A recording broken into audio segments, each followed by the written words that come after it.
Hello, everyone. My name is Abubakar Sano, and I will be conducting or doing this presentation.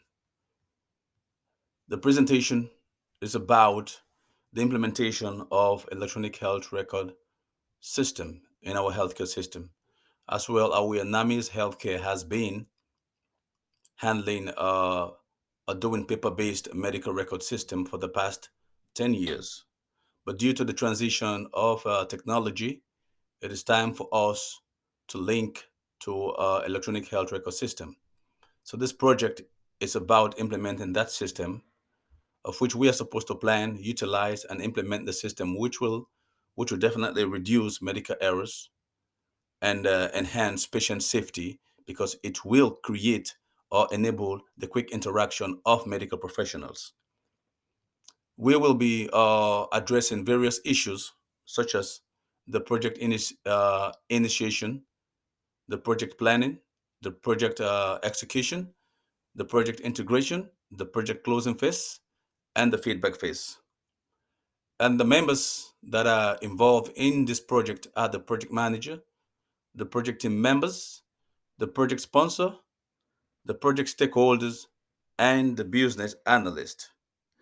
And also, this particular presentation will address areas relating to IT project management skills and leadership, project integration management, project selection, initiation and requirement, and project scheduling. So it is very important that we pay close attention so we do not have to miss a bit of this. So the issue is the implementation of electronic health record system comes with a lot of planning. The first phase that we have to address is the initiation phase. The project management and leadership team will have to sit together to put together a group of professionals, and these professionals are the ones that we address the various activities that will be carried out by the various professionals of the project. The project, of course, is gonna be comprised of a project manager. Of course, we all know the project manager is definitely responsible for keeping the project on a schedule and including budget.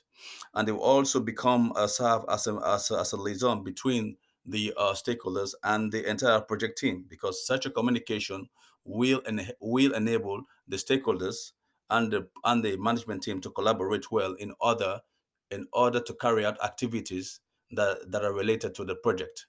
We also have the project team members.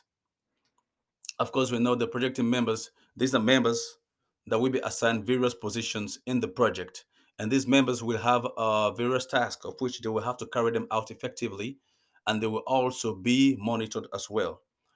Also, we will have the project sponsor. Of course, the project sponsor can be a senior executive or a senior manager who will be there to serve or communicate between the organization and the project team as well. So such a communication will also enhance activity.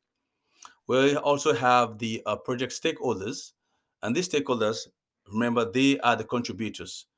Their contribution and their observation will enable the project to be effective because the stakeholder they will serve as as a monitoring tool in order to bring out any risk and to make the project people, and to make the project team to solve those risks.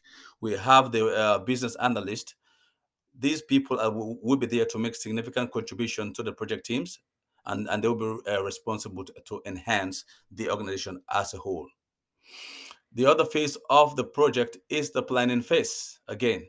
So the planning phase, as we say, the planning phase the entire project is expected to last for 8 months going to a year. So within the planning phase, we will have so many categories. For instance, we will have strategies for the assessment. We will have to schedule activities. We will have to make a formation of the system. We have to, ensure how patient and practice data migration will take place.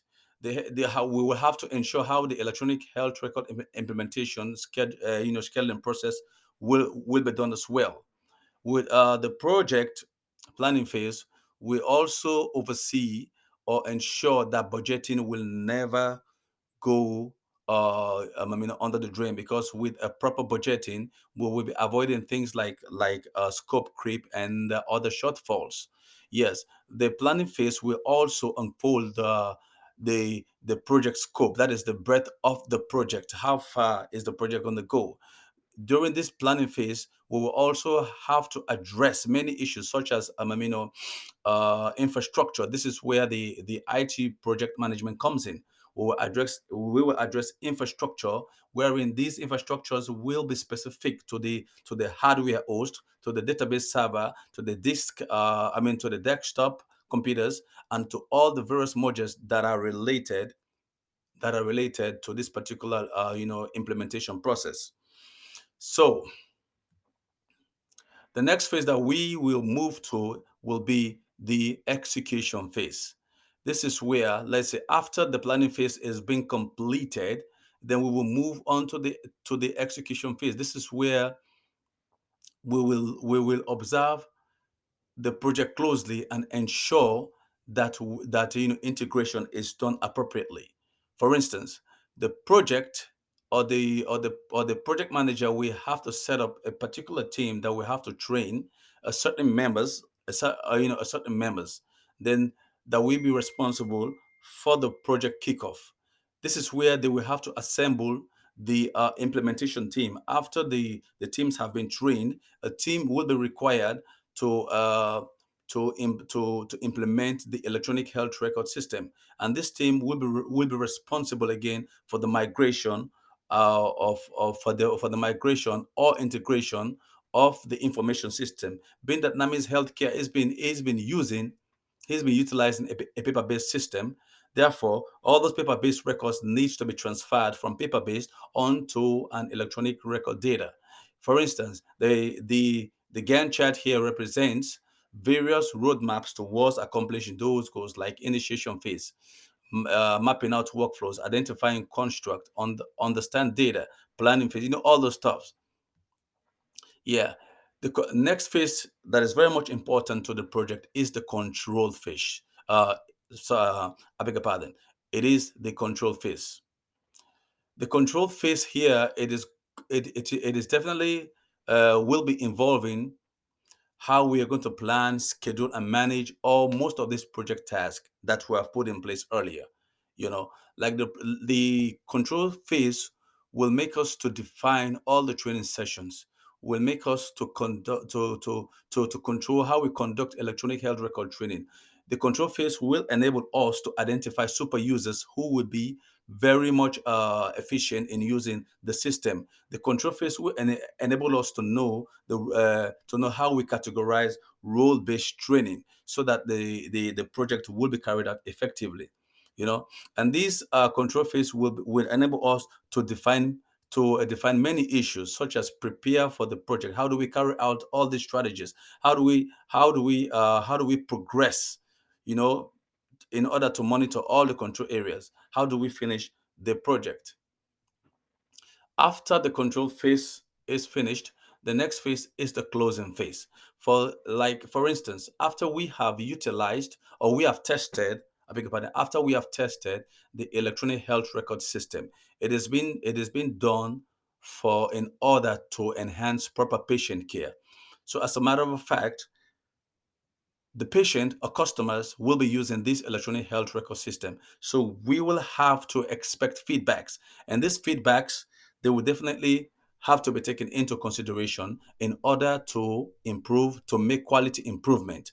And this quality improvement goes along with how do we embark on cost reduction in order to make the electronic health record system a formidable one. So this is where all of the management, leadership, the integration, the selection, initiation, project scheduling, everything comes into place. As a matter of fact, my recommendation is if we use or implement an electronic health record system, it will make our healthcare system to be very much efficient in terms of patient care, in terms of, I beg your pardon, in terms of communication, and in terms of healthcare professionalism. Thank you.